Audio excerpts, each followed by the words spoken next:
What's going on, everybody? It's Professor Zeus, and I'm back with another video. Since Trump has been reelected, I can definitely say it's been an eventful last few weeks. And there's some things that have been happening, some ongoing things that I'd like to discuss, like to review, and get everybody's thoughts on it. First thing I'd like to discuss is, you know, where the Democratic Party stands right now when it comes to messaging, where they stand as far as how they have a chance in 2028, and if there's any unity, within the Democratic Party right now, as well as speaking about Elon Musk. A lot of people, specifically on the Democratic side, they don't trust him, they don't respect him, they don't like what he's doing in the government.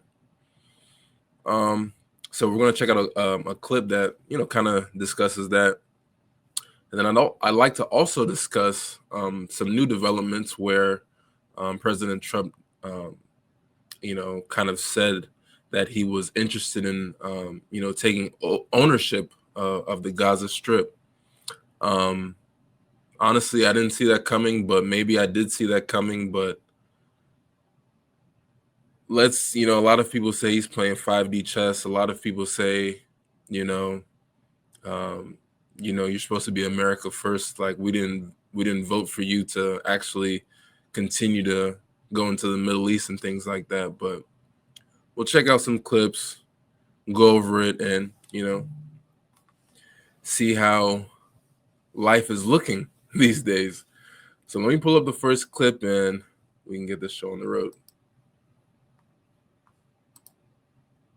Democrats agree that Musk is a problem, but listen to them today, and they have a pinata in search of a stick. To our Republican colleagues, if you do not see the light, we will bring the fire. Resist! We are going to be in your face. We are going to be on your asses. We have days to stop the destruction of our democracy. We have work to do. Tell Elon Musk to take his hands off your money. We don't pledge allegiance to the creepy 22-year-olds working for Elon Musk. We pledge allegiance to the United States of America. And goddamn it, shut down the city! We are at war! We will win. We will win. We won't rest. We won't rest. Gretchen. Yes, So, they need Can we the play it Democrats. again? The Democrats need a real leader. Okay, they need a real leader, which currently does not exist in the Democratic Party, and they have been caught completely flat-footed with the entire Trump presidency for the last 2 weeks and Elon Musk. I said on. Yeah, so let me just, before I continue to play the video, it's like the problem right now, from what I'm seeing, is like the Democrats, not only is their leadership ancient, but the young leadership is like way too progressive and like too liberal. And I don't really think this is helping them at all, to be honest. Let me just continue playing this real quick. CNN months ago that Elon Musk would be the most influential advisor to President Trump, and that is proving to be true, whether you like it or not. But Democrats should have had a plan for this. They knew it was coming. We say this every Project single night. 2025. We knew as it. You just talked about. We knew it. Trump has said all of these things were going to happen. We saw him align with Elon Musk, which may go down as the smartest thing that any presidential candidate has ever done, from the young vote to tech to a million other things. So Democrats needed to have a plan, and it may be too late. Yeah, Bakari, are you fired up after? I'm fired up and ready to go. Can't you see it in my face? So, the Democratic leadership, they're too old, and I feel like they're out of touch. And then the younger leader, the younger people, the younger leadership, it's like they're too progressive. So I really think that the issue is there's no cohesiveness, and they can't rally behind anything because there's too much friction on what the party should focus on. You know, you have one side that's extremely progressive, and then you have the other side, which is like the establishment, you know, those super old, you know, Democrats who've been in there decades, you know, wanting to maintain that power. And it seems like the only thing that they can rally against is both of them, being the young and the old, is that, you know, they both hate Trump.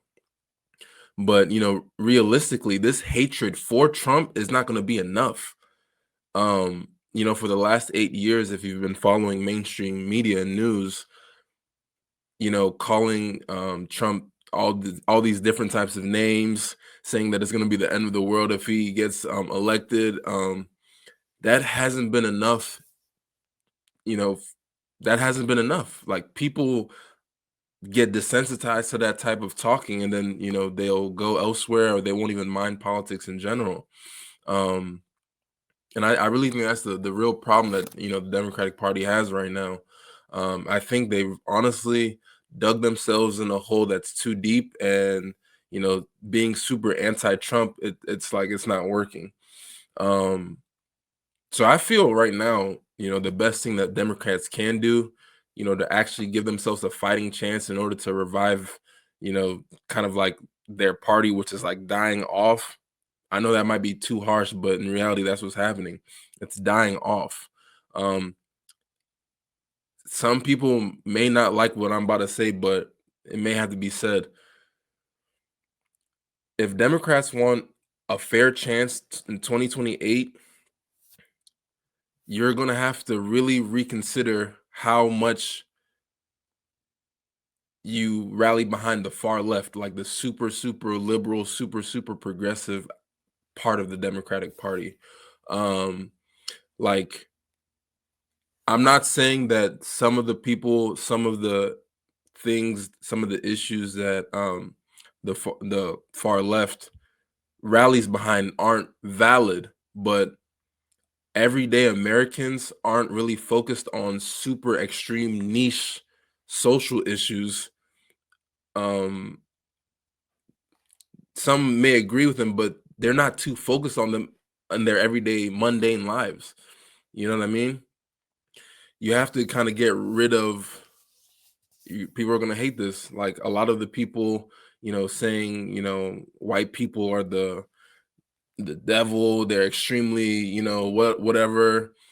The just being anti-white, because I've always said it like this, right? We can have a song, you know, I'm Black and I'm Proud by James Brown, but if a white person says that, you know, that they're proud to be white, then that's a bad thing. No, I'm from the school of thought that whatever ethnic background you're born into, you should be proud that you're that. No matter what people feel or think, be proud that you're that.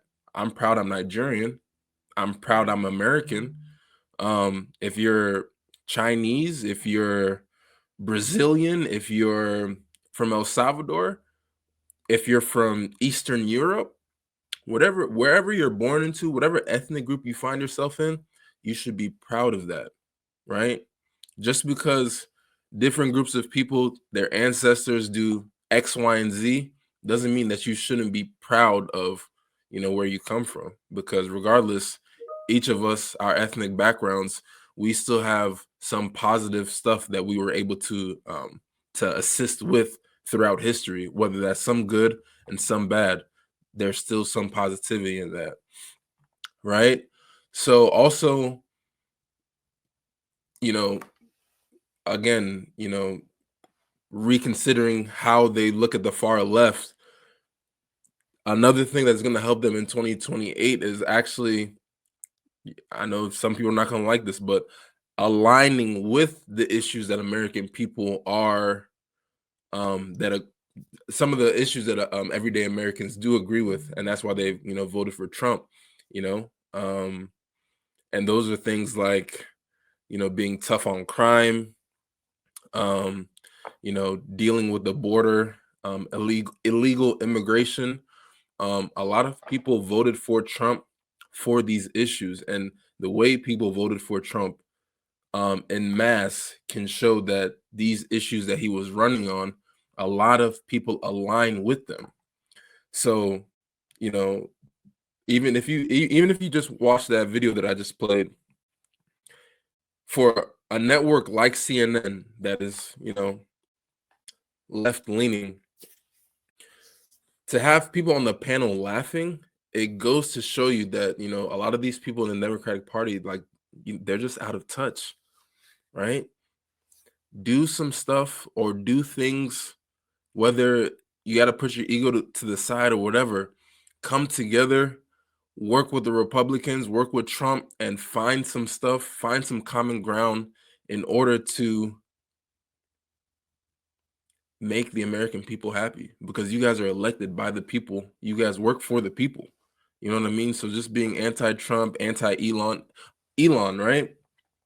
A lot of people have issues with him and how he's going about the government and things like that. But some may argue that Elon Musk, he's been one of the greatest inventors or innovators in modern history. Now, you may not like his approach. You may not like his mentality.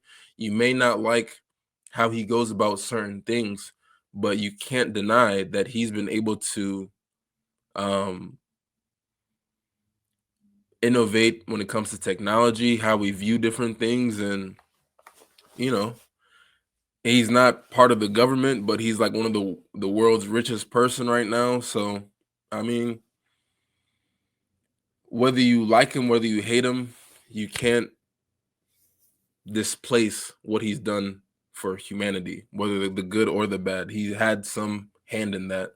And I think that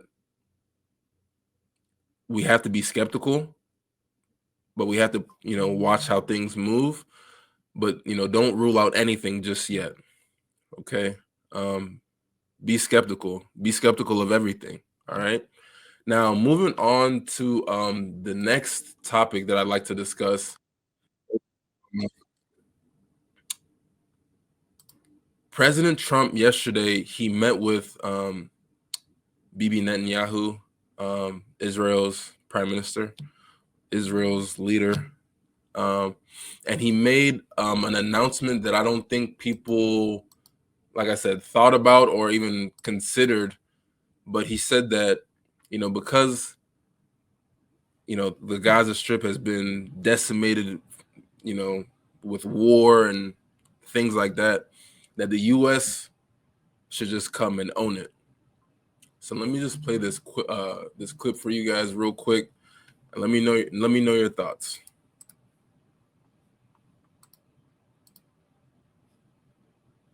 The U.S. will take over the Gaza Strip, and we will do a job with it too.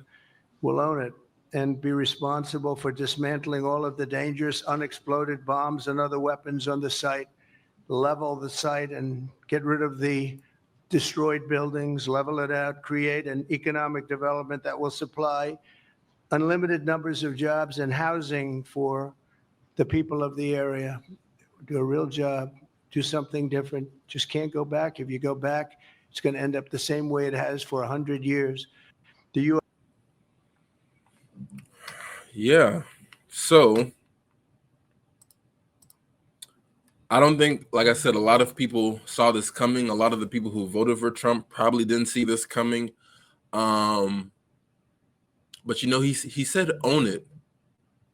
Like, how did that concept actually, get on the table? He said that, U.S. is going to take over Gaza Strip. We'll do a good job with it. Do something different.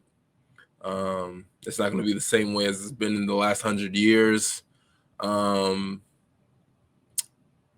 What does he think that, Gaza's going to be like?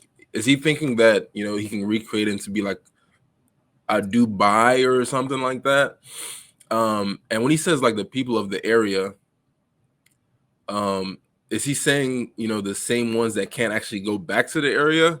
Or, is it the Palestinians, the ones that can't go back, and the people of, the area, meaning Israelis, right? It's really hard to know for sure. But like I said, some people say that, what the U.S. is doing is keeping it out of Israel's control so that they are forced to honor the ceasefire. that would be like the most optimistic outlook on it, because it's going to hardly be like a two-state solution. It's going to be hardly like a two-state solution. And when he says like do a beautiful job, right? Does he mean American troops are going to go there and revamp everything? U.S. contractors are going to go in there. I really don't think the American people who voted for Trump foresaw this type of idea. I think a lot of them thought that he was going to really run on America first. And that's why you have like, Elon and stuff like that going to all these agencies trying to cut funding with DOGE, the Department of Government Efficiency. And they really made a huge thing with the cutting of USAID aid. So it's like you're cutting the agency that gives out foreign funding, but then the next day, the next moment, you also say that you want to have like a direct relationship or a direct funding into another foreign entity that's not American. It's interesting. And then like I think in a different meeting, President Trump has said that he'd like to see the Palestinians resettled permanently in nice homes where they can be happy and not be shot and not be killed. And he's saying this at the same time as he's next to, Bibi Netanyahu, who is the one who, what side of the argument you're on, the facts are the facts. It's a war. There's two sides. But Trump hasn't really done anything. And I think the whole point of politicians, floating ideas like this or to see like people's reaction. That's what I honestly think. But when you start viewing Trump as like a leader who always knows best, like he's a deity, like a god or something, that's what's extremely unhealthy. You have to look at politicians with like a skeptical eye. I've seen so many things on Twitter already. People are saying, yes, like make Gaza great again, or he's gonna put a Trump tower in Gaza. A lot of people are saying, like, man, I did not vote for this. Like, leave all the foreign issues out of America. Like, it's like, think about it like this, right? We have so many cities right now in America that look war torn, but we want to go to other countries and then do X, Y, and Z over there. But we already have some issues right here and right now that we can deal with. That's what I think a lot of people voted for Trump for, because he said that he wanted to actually assist America first. But in the first 2 weeks, he has done a lot for America that his voters would say so. But then this type of move can leave such a bad taste in people's mouth that it's like, yo, what did I even vote on, or what did I even vote for? You know what I mean? But then again, Trump is a real estate developer, so it's like,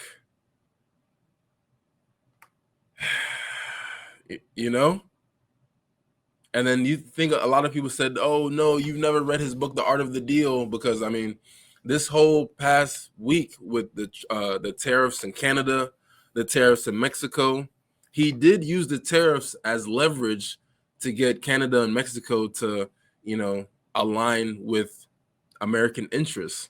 Now, China has now done some stuff with to retaliate on our tariffs, but we'll see how that eventually plays out.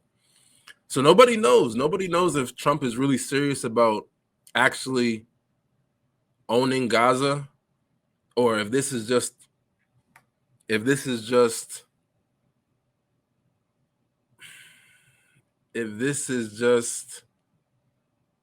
trying to get all the Arab nations to come together and find a solution before America says, all right, forget it, like we'll put a military base there, because I don't think Arab nations want like a US base in that like central hub, you know what I mean? So yeah, these last few weeks, politics has been extremely interesting. So I guess we're just gonna have to keep watching and hope for the best. What I always say, 2025 is going to be a great year. It's not going to be easy. Now, please, if you've made it up to this point, leave a like, leave a comment, tell me what you think, and subscribe. We're on our way to 200 subscribers. We're taking it the humble route. And always keep in mind, it's you and I verse for a reason. I teach you, you teach me. We both take what we taught each other and what we learned from each other and apply it to what's going on. That's the only way life can go on. I'll see you guys in the next one. Peace.